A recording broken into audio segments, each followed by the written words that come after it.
Rubio has announced a new U.S. visa restriction policy to restrict the U.S. visas for Central American nationals who act on behalf of China. This is the very statement that's coming from Marco Rubio. The United States is committed to countering China's corrupt influence in Central America. Today, the State Department is announcing a new visa restriction policy that will restrict U.S. visas for Central American nationals and their immediate family members who are intentionally acting on behalf of the Chinese Communist Party and threatening our region's stability.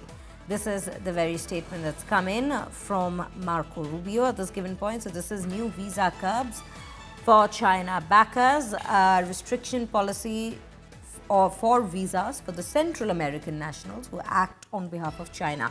With that, we have Pranay Upadhyay back with us on the broadcast. Pranay, an expected statement from the United States at this given point, would you say? Definitely an expected statement.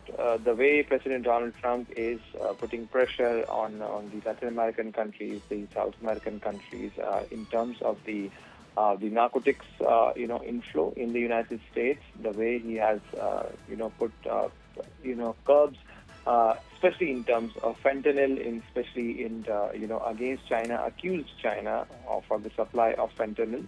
However, China denied that. But the visa restrictions, these are also, you can call it as a secondary sanction because, rather than, direct confrontation with China, President of United States, his administration, especially the State Department, has decided to put curb on the visa restrictions on those who are dealing with China, and they would be terming people as China backers. I'm sure they must be having some information, or maybe they be having some background detail about the individuals whom they want to restrict as far as their entries are concerned. But definitely, as far as Mr. Rubio is concerned, who is the Secretary of State, Marco Rubio was actually, in fact, sanctioned by China also as well, and he was, restricted by China, and he is considered as a China hawk in terms of the policies as well. However, President Donald Trump chose to make him the Secretary of State.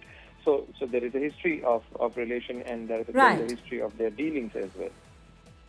Right. Pranay, thank you for bringing us all those details and, in fact, putting it into context in terms of historic ties as well that's existed and Marco Rubio's policies in general when it comes to China.